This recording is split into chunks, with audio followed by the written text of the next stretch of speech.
Assalamualaikum warahmatullahi wabarakatuh. Perkenalkan, nama saya Dwita Putri Melsa, NIM 2021-11013, kelas 2A Manajemen.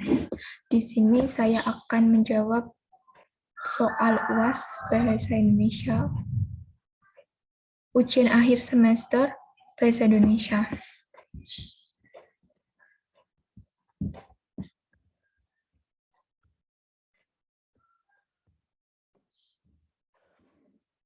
Soal nomor 1, jelaskan pola bentuk gabungan terikat. Tulislah kembali bentuk gabungan terikat berikut ini. Jawab, bentuk gabungan terikat dalam bentuk bahasa yang perlu digabung dengan unsur lain agar dapat dipakai dengan makna yang jelas. Bentuk terikat ditulis serangkaian dengan kata yang mengikuti jika diikuti dengan kata dasar. Bentuk terikat dengan tanda jeda spasi, namun apabila digabungkan dengan bentuk dalam bentuk turunan atau kata penghubung, maka penulisan harus pisah. Contoh, adi plus kuasa. Yang benar, adi kuasa. Catur plus tunggal, yang benar catur tunggal. Dwi plus warna, yang benar dwi warna. Ekstra plus kulikuler, yang benar ekstra kulikuler. Kontra plus revolusi, yang benar kontra revolusi. Ekstra wirawan, yang benar purnawirawan. Sabta plus krida, yang benar sabtra kidra. Sub plus bagian, yang benar subbagian. Soal nomor 2. Jelaskan perbedaan antara penalaran deduktif dan bentuk penalaran induktif dan bentuk penalaran deduktif. Berikan contoh penerapannya. Jawab, penerapan deduktif adalah proses penalaran yang untuk menarik kesimpulan berupa prinsip atau sikap yang berlaku khusus berdasarkan atas fakta-fakta yang bersikap umum, penelitian yang terkait kesimpulan dan bagian awal. Contoh, ketika kita menjatuhkan laptop, HP, atau benda lain, kita akan berspekulasi bahwa benda tersebut akan jatuh. Penalaran deduktif. Paragraf induktif adalah paragraf yang diawali dengan persamaan permasalahan khusus, mendukung, membuktikan, dan contoh-contoh fakta, yang diakhiri dengan kesimpulan berupa pernyataan umum. Contoh, jika tidak berusaha, manusia tidak sukses. Jika tidak ada usaha, maka manusia tidak akan sukses. Soal nomor 3. Jelaskan dan berikan contoh transkripsi dan transliterasi. Jawab, transkripsi adalah pengalihan tuturan yang berwujud bunyi ke dalam bentuk tulisan, tidak penulisan kata, kalimat, atau teks yang menggunakan lambang-lambang bunyi. Contoh, mereka tidak suka kue yang manis. Yang penulisannya, mereka tidak suka kue yang manis. Ibu menyiapkan makan malam untuk keluarganya. Penulisannya, ibu menyiapkan makan malam untuk keluarganya. Transliterasi adalah sebagian penyalin huruf dan abjad yang satu ke abjad lain, seperti huruf Arab, Latin, yang mudah dipahami. Contoh, yakulu, yang ditulis Latin, yakulu. Soal 4. Jelaskan penerapan bagian karangan berikut ini. Perbaiki jika penulisan Anda masih ada yang salah. A. Program usaha. 1. Tahap persiapan program. 1.1 penerimaan warga belajar. 1.2 pemilihan penyelenggaraan. 1.3 pemilihan ketua kejar usaha. 1.3.1 musyawarah. 1.3.2 ditunjuk. Jawab pembenaran penomoran. 1. Program usaha. 1.1 tahap persiapan program. Subbab menjorok agak ke dalam, menjorok ke kanan. 1.1.1 penerimaan warga belajar anak subbab agak menjorok ke dalam, begitu pula 1.1.2 pemilihan penyelenggara dan 1.1.3 pemilihan ketua kejar usaha. 1.1.3.1 musyawarah anak subbab pertama menjorok ke dalam. 1.1.3.2 ditunjuk. Soal nomor 5. Jelaskan cara penulisan agar gelar akademik yang benar. Kemudian jawab soal yang berikut ini.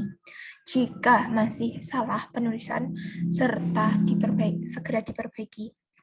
Bayu Maharani STTS, RTTM Pratama MTTM, DR Irfan Irfa Ifatkur Rahman SPD MPD, DR DRS Muhammad Kanzanuddin MPD. Program DR Ahmad Ulin Nuha MPD. Jawab Bayu Maharani, STTS R.M Pratama M.M DR Irfa Ifatkur Rahman S.PD D-nya kecil M PD D-nya kecil DRS DRS-nya kecil Muhammad Kanzanuddin M PD D-nya kecil Prof DR Ahmad Ulinuha M PD D-nya kecil. Soal nomor 6. Jelaskan penggunaan tanda elipsis, tanda siku, dan tanda kurang. Berikan contoh penggunaan tanda berikut dalam kalimat. Jawab. Tanda baca elipsis adalah memiliki simbol berupa tanda titik berupa berjumlah 3. Tanda ini digunakan untuk menandai kalimat yang terputus-putus atau bagian kalimat yang dihilangkan sebuah kata dalam kalimat. Contoh, aku juga tidak habis pikir dengan kejadian itu. 2. Tanda baca siku adalah tanda kurang siku dipakai dengan mengapit keterangan yang ada di kalimat penjelas. Contoh, persamaan dalam metode pengajaran itu berdasarkan membedakan. Lihat halaman 33 sampai 45. Cukup signifikan, memberikan output yang kurang lebih sama dengan tulisan tujuan awal. Tanda baca kurang adalah yang untuk digunakan mengapit angka atau huruf yang rinci suatu urutan. Contoh, pendaki amatiran tidak dikenangkan untuk mendaki sampai puncak Maharan. Soal ke-7, jelaskan 3 dan cara penalaran induktif meliputi generalisasi, analogis, dan hubungan sebab akibat. kausa. Silahkan jelaskan satu persatu serta contoh. Jawab, generalisasi adalah seperangkat kalimat yang pembicara terdapat topik kalimat dalam paragraf. Generalisasi menunjukkan kesatuan pikiran atau memiliki aksi dalam membentuk ide atau topik. Contoh, buah mangga warnanya hijau dan rasanya manis. Buah jambu biji warnanya hijau dan rasanya manis. Generalisasinya adalah buah mangga dan buah jambu biji warna hijau rasanya manis. 2.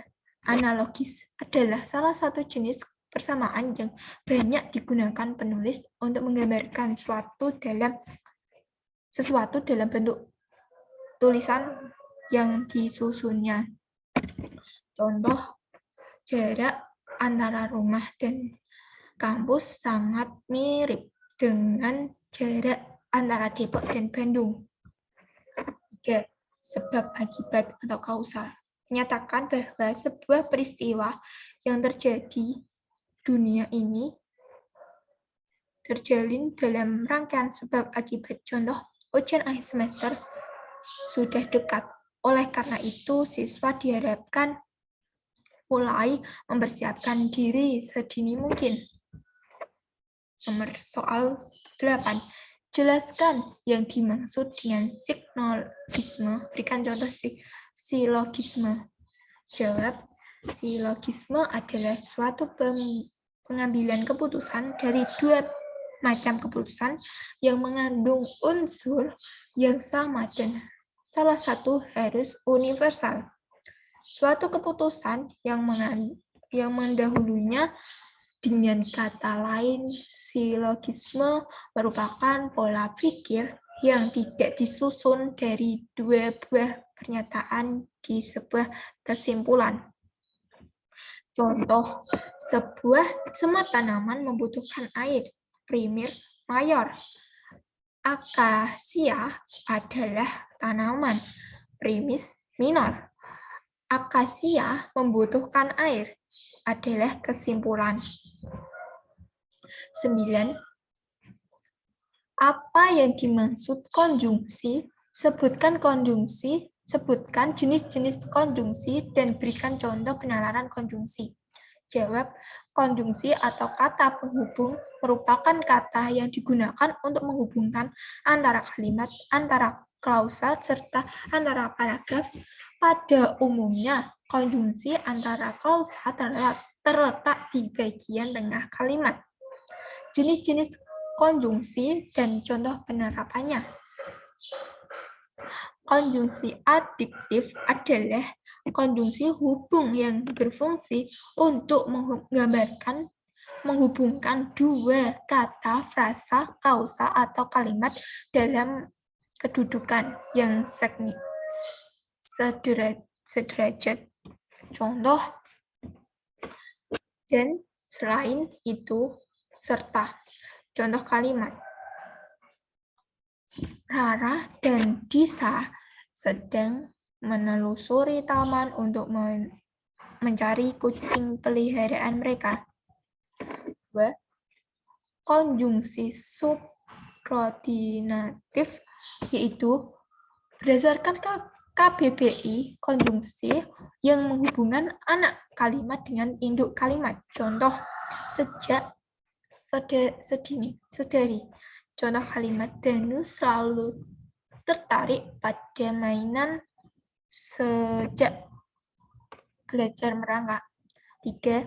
Konjungsi korektif konsekutif, yaitu berfungsi menjelaskan akibat suatu peristiwa atau kejadian tertentu. Contoh, sehingga, sampai, akibatnya.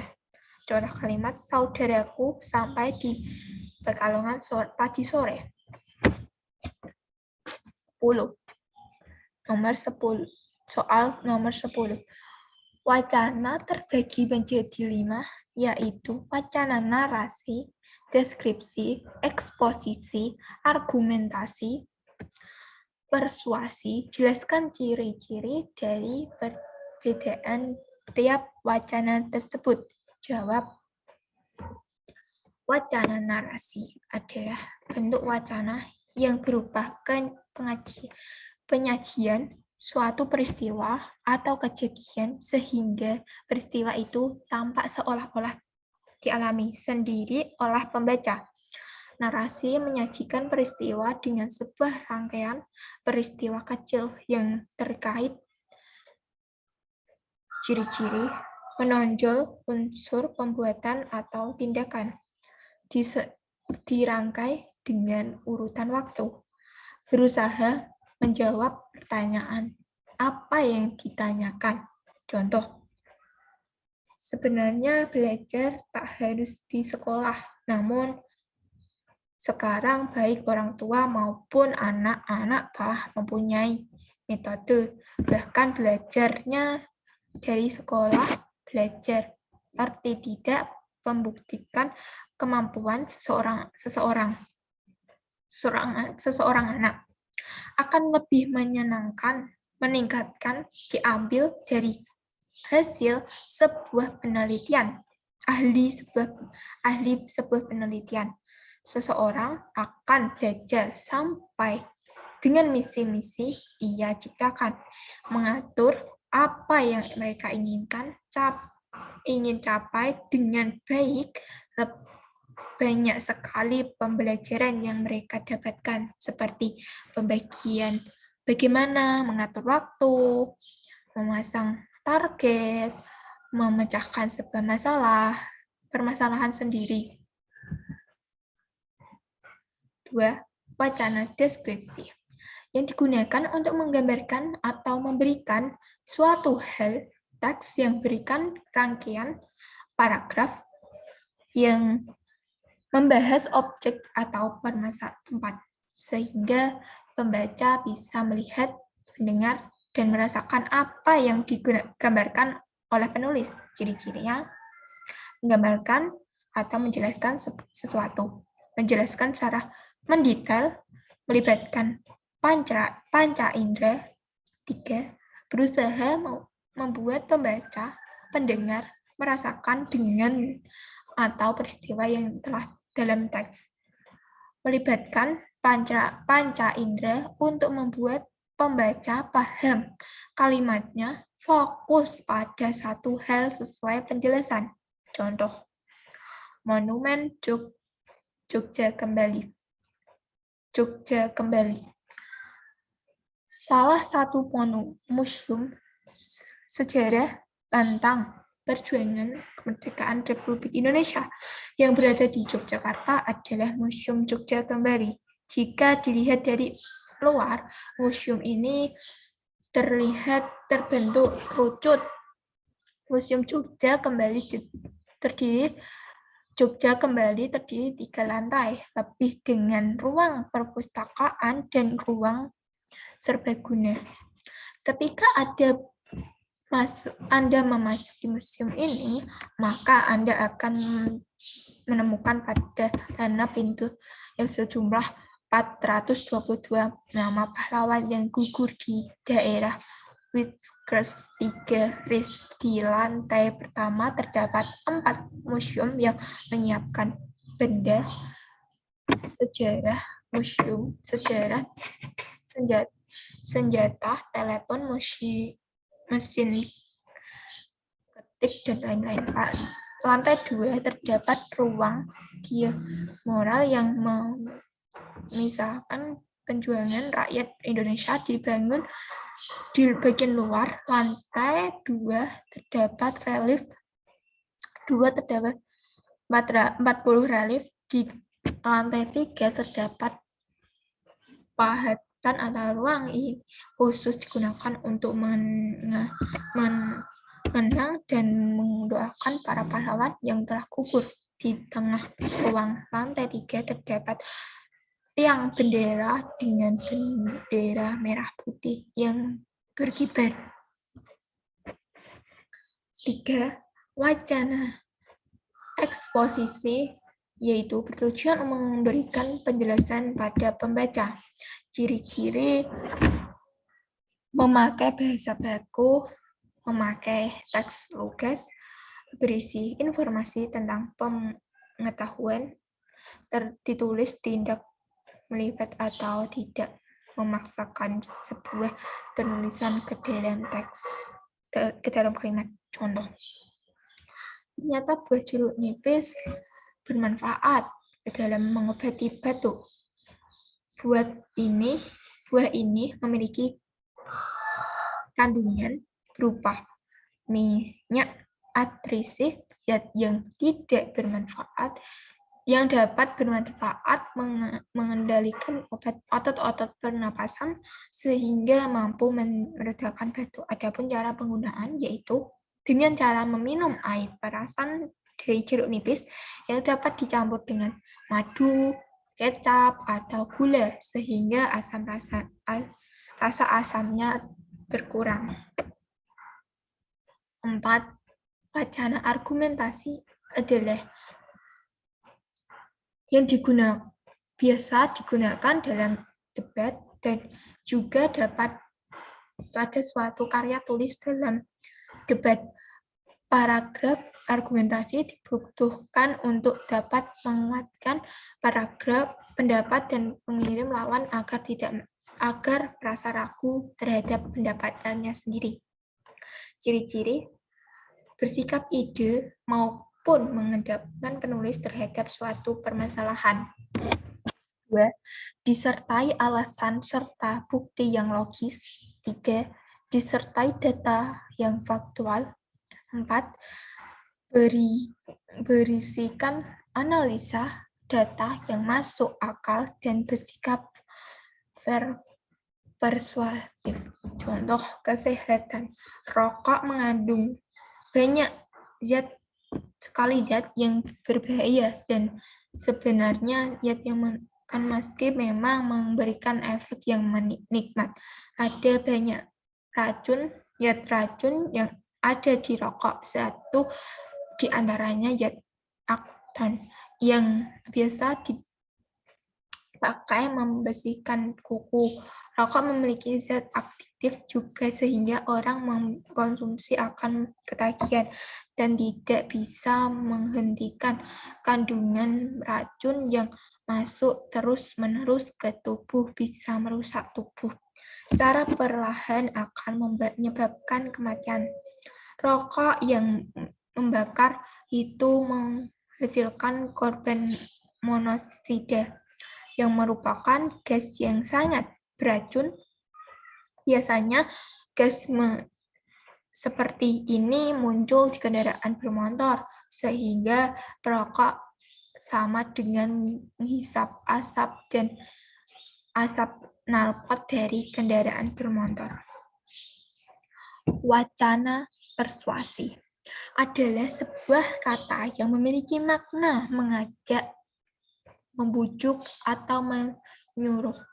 Teks persuasi berarti teks yang berisi tentang ajakan, perintah seseorang untuk melakukan yang ditulis dengan teks agar dapat mengajak atau menyuruh.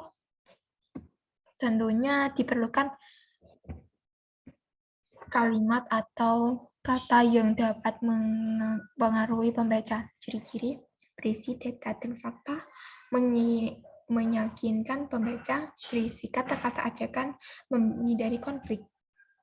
Contoh, dalam diri setiap bahasa Indonesia harus tertanam nilai cinta terhadap sebuah manusia berbagai cerminan rasa kemanusiaan dan keadilan. Nilai-nilai tersebut diantaranya adalah mengetahui, mengakui, dan memperlakukan manusia sebagai harkat dan martabat, menggambarkan sikap tegang rasa, nilai-nilai kemanusiaan. Sebagai sesama anggota masyarakat, kita harus mengembangkan sikap tolong-menolong dan saling mencintai. Dengan demikian, lebih kehidupan bermasyarakat dipenuhi oleh suasana kemanusiaan dan sikap tolong-menolong. Sekian penjelasan jawaban UAS dari saya. Jika ada kata-kata yang tidak berkenan, mohon maaf. Assalamualaikum warahmatullahi wabarakatuh.